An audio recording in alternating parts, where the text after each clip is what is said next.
संजय राउत को ईडी ने जैसे ही गिरफ्तार किया, उनका एक के बाद एक ट्वीट आना शुरू हो गया और उन्होंने अपने आप को ऐसा दिखाने की कोशिश की जैसे कि कोई बहुत बड़ा काम करके वो जा रहे हैं और कोई फतह करने जा रहे हैं।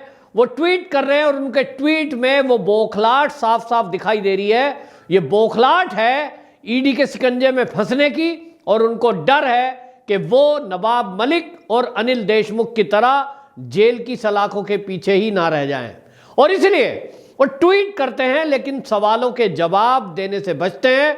ईडी जो सवालों के जवाब चाहती है, उस सवालों के जवाब देने के लिए वो ईडी के सम्मन पर नहीं जाते हैं। उनको कार्यालय में बुलाया जाता है। वो एक बार गए फाइल लेकर के, और जब गए थे तो ये कह रहे थे मैं ईडी के सवालों से नहीं डरता, मैंने कुछ किया नहीं है। अगर कुछ किया नहीं है तो भारतीय जनता पार्टी के लीडर यही कह रहे हैं, फिर डर किस बात का, फिर बौखलाहट क्यों, फिर ये सवाल क्यों, फिर ये क्यों कह रहे हैं कि चाहे कुछ भी हो जाए मैं पार्टी नहीं छोड़ूंगा। उन्होंने बयान दिया, उन्होंने कहा बाला साहब की कसम, मेरा इस मामले से कोई वास्ता नहीं है। हमें बाला साहब ठाकरे ने लड़ना सिखाया है और हमारी लड़ाई जारी रहेगी। मैं शिवसेना छोड़ने वाला नहीं हूं, और भले ही मेरे खिलाफ झूठे सबूतों के आधार पर झूठी कार्रवाई की जा रही है। संजय राउत जी ने गिरफ्तारी के तुरंत बाद ये ट्वीट किया। अब सवाल ये है कि संजय राउत जी, आप ये बताइए, क्या आपको शिवसेना छोड़ने के लिए भारतीय जनता पार्टी के लोग ईडी के जरिए जबरदस्ती कर रहे हैं? वो जबरदस्ती क्यों करेंगे? आप शिवसेना में हैं कहां? कौन सी शिवसेना? शिवसेना तो दो टुकड़े हो गई, एक नाथ शिंदे और एक उद्धव ठाकरे, दो गुट हो गए। आप कहें कि मैं शिवसेना में हूं, मान लो, चलो अभी तो फैसला होना बाकी है कि असली कौन, शिवसेना असली कौन सी है। मान लीजिए आप शिवसेना में हैं, तो आपको भारतीय जनता पार्टी शिवसेना से निकलवाने के लिए क्यों कोशिश करेगी? क्या भारतीय जनता पार्टी को आपकी जरूरत है कि वो जैसे एक नाथ शिंदे को अलग हो गए गुट और उसको भारतीय जनता पार्टी ने सपोर्ट कर दिया और सीएम बना दिया महाराष्ट्र का? तो आप ये कहना चाहते हैं कि भारतीय जनता पार्टी आपको दबाव दे रही है कि आप शिवसेना छोड़ें। अगर आप शिवसेना छोड़ेंगे तो मुझे ये बताइए कि भारतीय जनता पार्टी का इसमें क्या लाभ है? आपके शिवसेना छोड़ने से भारतीय जनता पार्टी आपको ज्वाइन कराने वाली है क्या कि आप शिवसेना छोड़ के भाजपा में आ जाओ? नहीं, उनको ऐसा आदमी नहीं चाहिए जो आए दिन रोज कुछ ना कुछ ऐसा बोलता हो जिससे पार्टी का ही नुकसान हो रहा हो। और इस तरह की गाली गलौच एक महिला के लिए, हालांकि उस ऑडियो क्लिप की अभी जांच होना बाकी है, लेकिन उस महिला ने जो आरोप लगाए ओपनली चैनल पे बोला है कि ये संजय राउत ने गाली दी है, गंदी गंदी भद्दी गाली, ये एक सभ्य आदमी की निशानी है क्या? ये क्यों एक सांसद इस तरह, और वो ये कह रहा है, अहंकार देखिए कि चाहे मेरा फोन टैप कर ले, जहां चाहे थाने में दे दे। इसका मतलब उनको लगता था कि जब सरकार हमारी है, महाराष्ट्र के अंदर उद्धव ठाकरे सीएम है, तो हमारा कोई बाल बांका नहीं कर पाएगा। एक तरफ जब उद्धव ठाकरे मुख्यमंत्री थे तो आपने कितने लोगों के खिलाफ एफआईआर करी? वो झूठी थी या सच्ची? आपने नवनीत राणा को जेल में डाल दिया, आपने जो है नारायण राणे के बेटे को जेल में डाल दिया, आपने जो है किरीट सुमैया के खिलाफ केस कर दिया, देवेंद्र फडणवीस के खिलाफ केस कर दिया। तो क्या वो सब केस असली थे? आपको एक बौखलाहट थी कि आपके खिलाफ एक सवाल पूछा जा रहा है तो आप उठा करके जेल में डालते रहेंगे। लेकिन जब आपसे कोई सवाल पूछना चाहता है तो आप कहेंगे मेरे खिलाफ षड्यंत्र किया जा रहा है। ये ईडी अगर पूछताछ करने के लिए आपको सम्मन दे रही है तो वो सम्मन ईडी ने नहीं दिया, वो ईडी की कोर्ट से आता है। जज साहब ये जारी करते हैं। तो क्या न्यायपालिका सम्मान करना, न्यायपालिका का सम्मान करना संजय राउत का ये धर्म नहीं है? उन्होंने संविधान की शपथ नहीं ली है। एक सांसद होने के नाते ज्यादा जिम्मेदारी है। आम आदमी उन जिम्मेदारियों को नहीं समझता है जो एक सांसद समझता है। तो सांसद होने के नाते संजय राउत जी, आपकी जिम्मेदारी थी कि आपको अगर कोर्ट से सम्मन मिला तो आप उस सम्मन का आदर करते हुए, न्यायालय का आदर करते हुए प्रस्तुत हो, प्रश्नों के उत्तर दें, जैसा कि पहले भी आपने दिए हैं। लेकिन आप ये जिद करेंगे कि मैं मर जाऊंगा लेकिन मैं सरेंडर नहीं करूंगा, ये क्या बात हुई भाई? आप ये दिखाना चाहते हैं कि ईडी अगर जबरदस्ती गिरफ्तार करेगी तो आप सड़कों पे बवाल करोगे, आप शिव सैनिकों को सड़कों पे उतारोगे। और अब बौखलाहट देखिए कि वो अब देख रहे हैं, अब लग रहा है कि उनका एनसीपी साथ नहीं दे रही है। लेकिन एनसीपी के जो नेता है शरद पवार, उन्होंने जो कहा है क्या वो न्याय संगत नहीं है? क्योंकि एनसीपी के 2 लीडर तो, जो मंत्री है वो तो जेल के अंदर बंद हैं और ईडी ने ही जेल में डाले हैं। शरद पवार जी ने उनके बारे में कुछ ये आज तक नहीं कहा है। न्यायपालिका जो कर रही है वो कर रही है। एकनाथ शिंदे ने बोला, जो कि मुख्यमंत्री हैं इस समय महाराष्ट्र के, उन्होंने कहा अगर संजय राउत ने कुछ गलत नहीं किया है तब फिर डर क्यों रहे हैं, बौखलाहट क्यों है? आप एक तरफ कह रहे हो मेरा कोई लेना देना नहीं है, बाला साहब ठाकरे जी की कसम खा रहे हो, दूसरी तरफ आप डर भी रहे हो। बाला साहब ठाकरे जी ने डरना तो नहीं सिखाया, लड़ना सिखाया है ना, तो लड़िए, कोर्ट में लड़िए। आपके पास बहुत बड़े बड़े माने हुए वकील है, वो आपका केस रखेंगे। तो अगर आपने कुछ नहीं किया है और ईडी झूठ बोल रही है, फर्जी केस कर रही है, तो आप बिना शिवसेना छोड़े कोर्ट में फाइट करेंगे और आप छूट जाएंगे। शरद पवार जी ने यही कहा है। एनसीपी के जो चीफ है वो बोलते हैं कई लोगों को ईडी का नोटिस मिला है।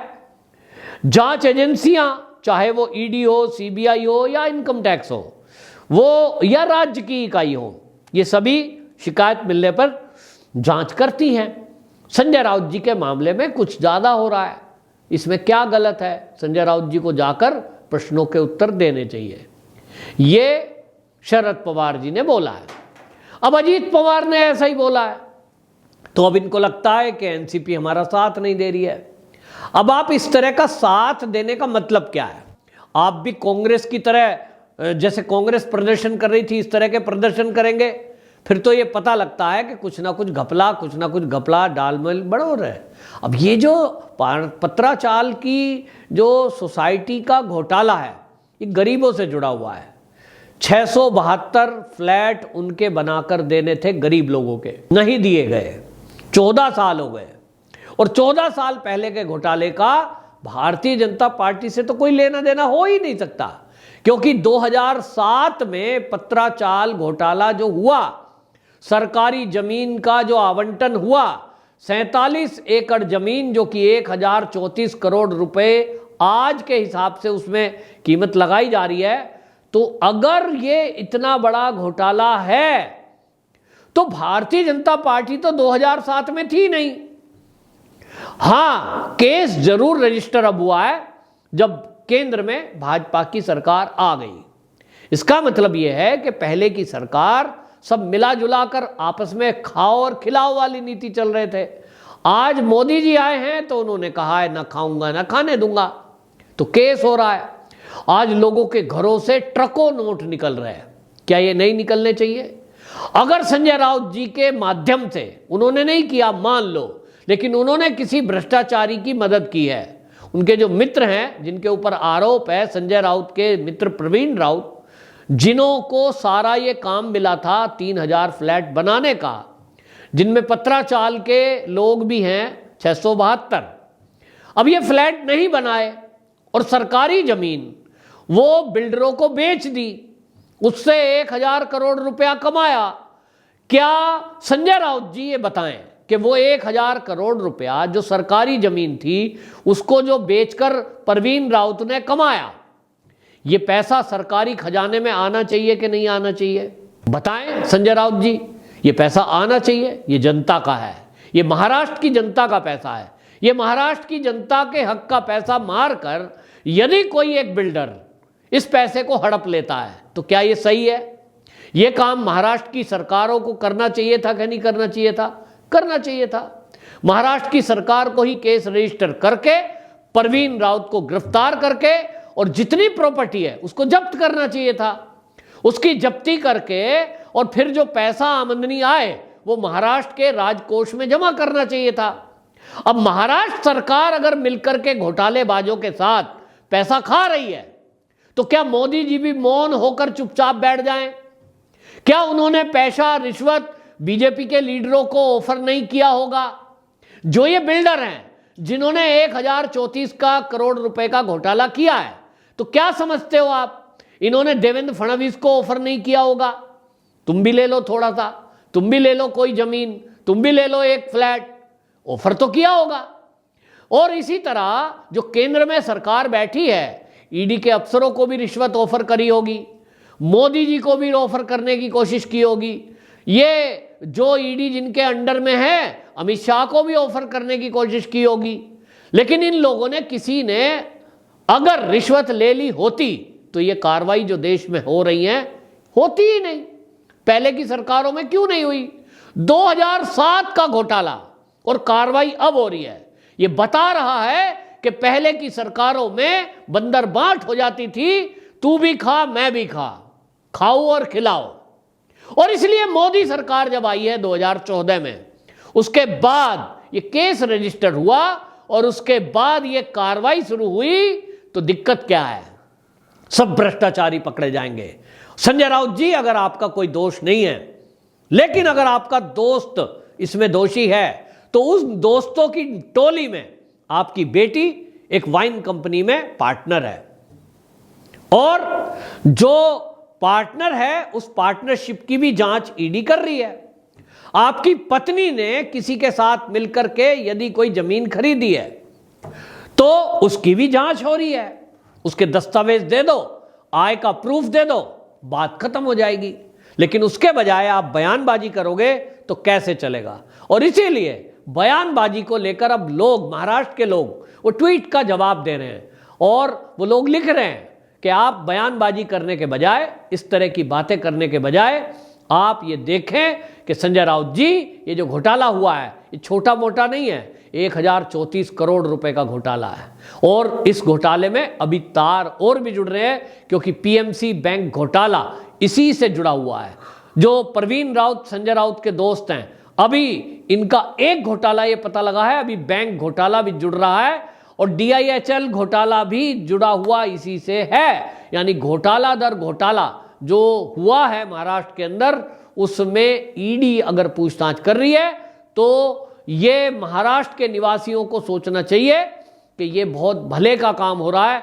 कोई नहीं इस समय केंद्र सरकार में जो बैठे लोग हैं, वो ना तो रिश्वत ले रहे हैं, ना वो झुक रहे हैं, ना वो बिक रहे हैं। तो संजय राउत को प्रॉब्लम होना लाजमी है, और उनको इसलिए लाजमी है कि उनके जो सहयोगी है वो अब जेल की सलाखों के पीछे हैं और अब कार्रवाई हो रही है। और 2 करोड़ रुपए की प्रॉपर्टी संजय राउत की भी जब्त हुई है।